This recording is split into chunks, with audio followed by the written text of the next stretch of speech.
Many of our brothers and sisters are mad and astonished because they can't understand their condition. But it's written of in Scripture. Okay? Let's skip down.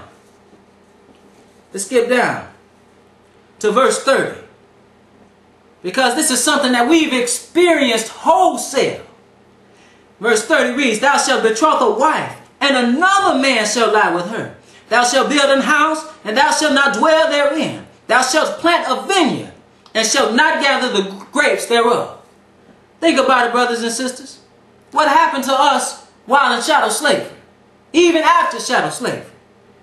We built houses, but didn't dwell therein. We built the White House.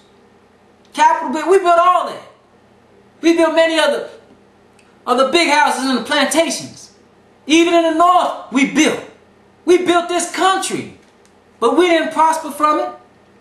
It said, You shall plant a vineyard, but not gather the grapes thereof. Who did all the agricultural work to build this country into the nation that it is? Black folks did it. Who picked all that cotton? Black folks did it. And tobacco, and rice, and other vegetation. And even after slavery, many years after as sharecroppers, black folks did it. Who built the country? Who made it run? Black folks did it. Our contribution to this country was making it a world power. But we have not prospered from it. But also, one dark page of our history, it says, Thou shalt betroth a wife, and another man shall lie with her. Okay? Because marriage was not recognized between slaves at one time, between blacks. And slave master would creep into the slave quarters and take a man's wife and lay with her, take up his daughter and lay with her as he pleased. Okay? That's what Thomas Jefferson did. That's what many of the slave owners did and had children. Many times this was by rape. Many times these were wives of other men. But you had no control. You were powerless. This is the condition of African American. This is the condition of Israel. This is what they were to suffer. This is what we have suffered.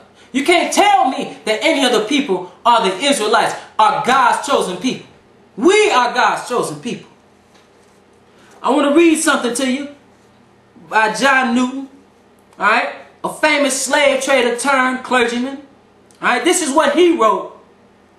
He was a clergyman and an abolitionist. He wrote about what was taking place on these slave ships even before we got to the shores of America. It says, when the women and girls are taken on board a ship, naked, trembling, terrified, they are often exposed to the wanton rudeness of white savages. In imagination, the prey is divided upon the spot and only reserved till opportunity arises. But brothers and sisters, these were wives, these were sisters, these were mothers. They were raped. I'll read this again. Thou shalt betroth a wife, and another man shall lie with her, and you will be powerless. This is not talking about adultery. This is talking about somebody who walking in while you are at home, taking your wife, and nothing you can do about it. Nothing you can do about it. This is what happened to us wholesale. Look at many of our colors now, many of the mulattoes. Okay? You look at us. What do you think that came from? It came from this. But it was written of in Scripture. Move on. I'm going to move on and get off of that topic. Deuteronomy 28 and verse 32. Let's read some more about our condition. It says, Thy sons and thy daughters shall be given unto another people, and thine eyes shall look and fare with longing for them all the day long, and there shall be no might in thine hand. Somebody gonna take your child, and ain't nothing you can do about it. Isn't this what happened to us in slavery? Isn't this what we experienced? Let me read this to you. Okay? This is in the collected works of American slavery as it is.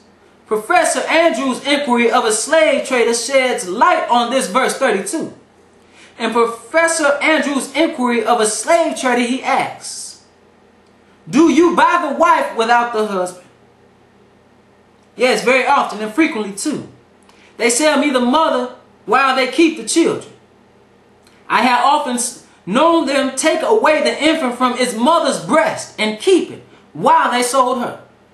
So you got a suckling child on the mother's breast being snatched from his mother's breast.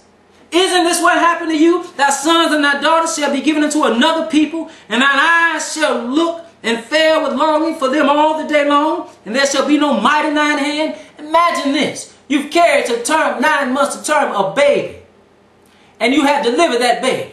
You suckle that baby, and then somebody comes and takes that baby from you. That happened wholesale.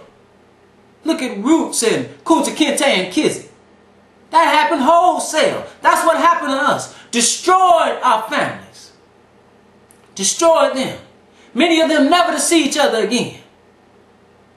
Sold them up north, sold them down the river, sold them all over. Didn't matter, because we were 3/5 of a human being. We were not actually human, so it really didn't matter. We really didn't have thoughts. We really didn't have emotions and feelings. We didn't have intellect. All that's false. And it's not even, again, it's not even their fault.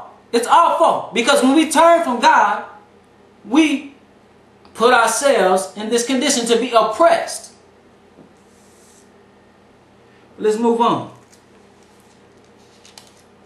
Because I want to read verse 41 again, speaking to the same thing. It says, thou shalt beget sons and daughters, but thou shalt not enjoy them, for they shall go into captivity. Okay? Let's read verse 37.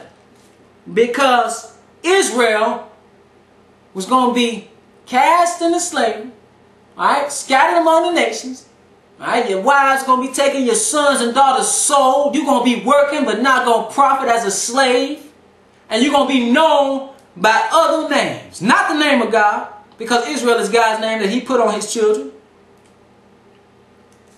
It says in verse 37, and thou shalt become an astonishment, a proverb and a byword among all nations, whither the Lord shall lead thee. Isn't this what we are? Other people of other nations look at us and are astonished in our condition. As soon as you move into their neighborhood, they start putting up for sale signs trying to get out. You are an astonishment. And we steady following them behind them. It said we will be known by a proverb and a byword among all nations. Let's read some of these bywords. Doing a little bit of this research on some of these bywords, I found some that I had never even heard of. Okay?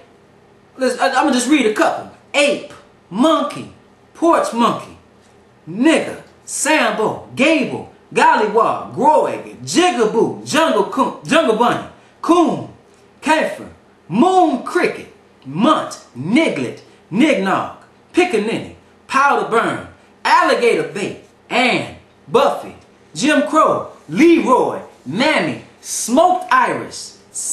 Even those that were, if you wanted to offend somebody of another race, you would use some of these, like the one I just said, smoked iris. Alright? Sand nigger, talking about an Arab. Wigger, talking about somebody white that want to be black. So they even got proverbs and bywords for those other nations, saying that as if that's the worst offense you could give them, is comparing them with somebody black. But let's read again why these curses came upon us. Because many people, many of us who even know the truth about our nationality, want to blame other people. Want to come against the Edomites, want to come against white people or Caucasians, want to come against the Arabs or settlers or other Africans. Let's read about whose fault it was. 45. Moreover, all these curses shall come upon thee, and shall pursue thee, and overtake thee, till thou be destroyed. Because thou hearkenest not unto the voice of the Lord thy God, to keep his commandments and his statutes which he command thee. See, we didn't adhere to his commandments then, and we're not adhering to his commandments today. And that's why our condition has not changed. And we can't blame other nations. This is our fault. We can't blame other nations. Let's go to 64. Deuteronomy 28 and the 64th verse. Because again, we're talking about Israel being cursed. Now, if you don't realize that